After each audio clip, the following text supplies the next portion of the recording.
First egg fry చేసుకునే ముందు ఉల్లిపాయలు శుభ్రంగా తీసుకుని శుభ్రంగా లోపల బ్లాక్ ఏమి లేకుండా తోలు అది తీసుకుని శుభ్రంగా కడుక్కోవాలన్నమాట. ఉల్లిపాయలు మన కడిగి రావు కదా, శుభ్రంగా తోలు తీసుకుని మనం కడుక్కుంటే బాగుంటుంది అన్నమాట. మనం ఇలా కోసుకుని జస్ట్ వీటితో పాటు మనం పచ్చిమిర్చి కూడా, ఎందుకంటే ఎగ్ ఫ్రైలోకి పచ్చిమిర్చి మంచి కీలక పాత్ర పోషిస్తాయి. ఎందుకంటే మనకి ఎగ్ ఫ్రై స్పైసీగా రావాలంటే మిర్చి ఉండాల్సిందే.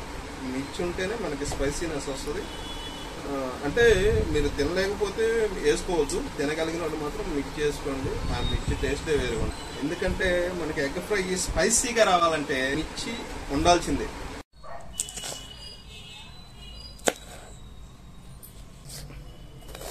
బాగా చిన్నవి అవసరం లేదు, ఎందుకంటే మనకి ఫ్రైలో కదా కొంచెం వేగేపాటి కొంచెం చిన్న ముక్కలు అవుతాయి అన్నమాట. ఇది మనం మిక్సీలో వేసుకున్న ఉల్లిపాయ పేస్ట్ అన్నమాట. కడుక్కోండి. నేనైతే చాలా ఫ్రెష్గా కడిగేసాను. ముందుగా బాండి పొయ్యి మీద పెట్టి మనం స్టవ్ ఆన్ చేసుకోవాలి. చేసాం. ఇప్పుడు మనం బాండీలో నూనె మనం కొంచెం పోసాం, అయినా ఇంకొంచెం ఎగ్ ఫ్రైకి కొంచెం ఎక్కువ నూనె ఉంటే బాగుంటుంది. ఓకే, సరిపోద్ది. ఫస్ట్ మనం నూనె హీట్ అయిన దాకా ఒక 5 minutes వెయిట్ చేద్దాం. 5 minutes అవసరం, ఒక 1 minute సరిపోతుంది. ఇప్పుడు నూనె హీట్ అయింది. మనం దాంట్లో ఆనియన్ పేస్ట్ వేస్తున్నాం. ఆనియన్ పేస్ట్తో పాటు గార్లిక్ అండ్ జింజర్ పేస్ట్ కూడా మనం వేస్తాం. ఈ రెండు మనం బాగా గోల్డ్ కలర్ వచ్చిన దాకా మనం బాగా వేపుకోవాలి. ఎందుకంటే ఆనియన్ బాగా వేగపోతే పచ్చి వాసన వస్తుంది అన్నమాట. పచ్చి వాసన రాకూడదు కాబట్టి మనం బాగా బ్రౌన్ కలర్ వచ్చిన దాకా వేపుకుందాం. బ్రౌన్ కలర్ వస్తేనే మనకి పచ్చి వాసన రాకుండా టేస్ట్ కూడా బాగుంటుంది. కొంచెం టేస్ట్ కోసం ఉల్లిపాయలు మిరపకాయలు కూడా వేస్తున్నాను నేనైతే, కొంచెం టేస్ట్ బాగుంటుందేమో అని చెప్పేసి. బాగుంటుంది కూడా, స్పైసీగా కూడా ఉంటుంది. ఫ్రైలో మనకి ఆనియన్ ముక్కలు వేస్తే చాలా బాగుంటుంది అన్నమాట.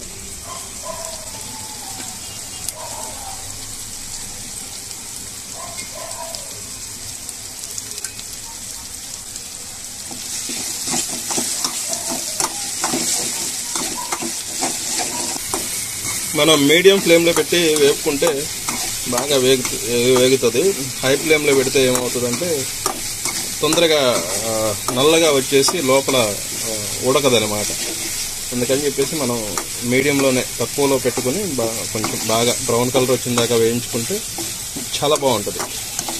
పచ్చి వాసన పోయి టేస్ట్ కూడా మనకి చాలా బాగుంటుంది అనమాట. ఇప్పుడే కొంచెం కలర్ మారుతూ ఉంది, బాగుంటుంది. కొంచెం సేపు వెయిట్ చేద్దాం, బ్రౌన్ కలర్ వచ్చిందాక వెయిట్ చేద్దాం.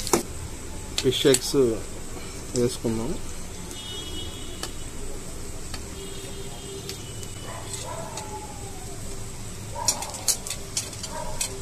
మనం ఫ్రెష్గా కడుక్కున్న ఫిష్ ఎగ్స్ వేసేసుకుందాం.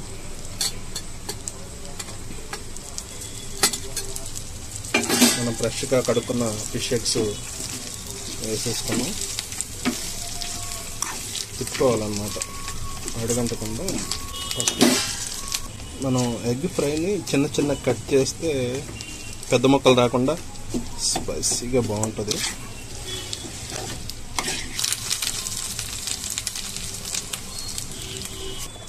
మనం ఇప్పుడు ఒక స్పూను పసుపు వేసుకుందాం.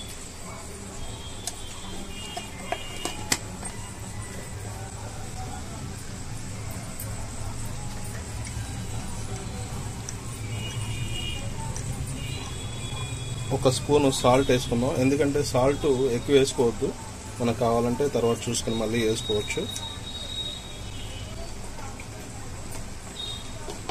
ఒక స్పూను కారం కూడా వేసుకుందాం. ఎందుకంటే స్పైసీగా తినేవాళ్ళు అయితే నేను ఇంకొంచెం వేస్తున్నాను, స్పైసీగా తినేవాళ్ళు ఇంకొంచెం వేసుకోవచ్చు. లేదంటే పిల్లలు తింటారనుకుంటే కొంచెం తగ్గించి వేసుకుంటే బాగుంటుంది. ధనియాల పొడి 1 స్పూను వేసుకున్నాం. గరం మసాలా కొంచెం వేసుకున్నాం.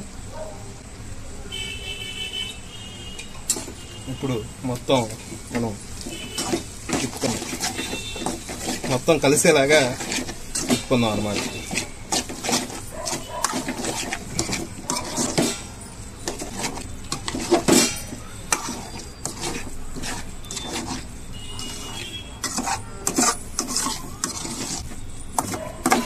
ఇలా మిక్స్ చేస్తూ ఉండాలి.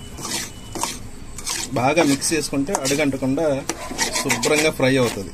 మనకి బాగా ఫ్రై అయితేనే బాగుంటుంది టేస్ట్ కూడా.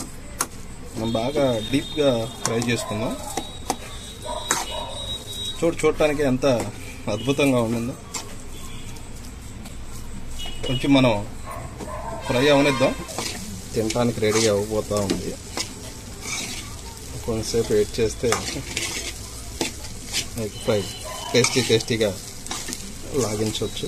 కొంచెం మనం దీంట్లో మటన్ మసాలా కూడా వేసుకుంటే మంచి టేస్టీగా ఉంటుంది, స్పైసీగా టేస్టీగా ఉంటుంది. గుమ్మగుమ్మలాడే ఎగ్ ఫ్రై రెడీ అయిపోతుంది. స్మెల్ అబ్బా సూపర్గా ఉంది, సూపర్ అబ్బా. మనం దీంట్లో కొంచెం కొత్తిమీర కూడా వేసుకుందాం, బాగుంటుంది. కొత్తిమీర వేస్తే చాలా బాగుంటుంది.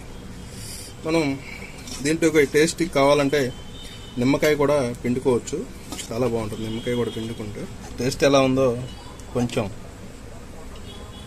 టేస్ట్ చేసి చూద్దాం.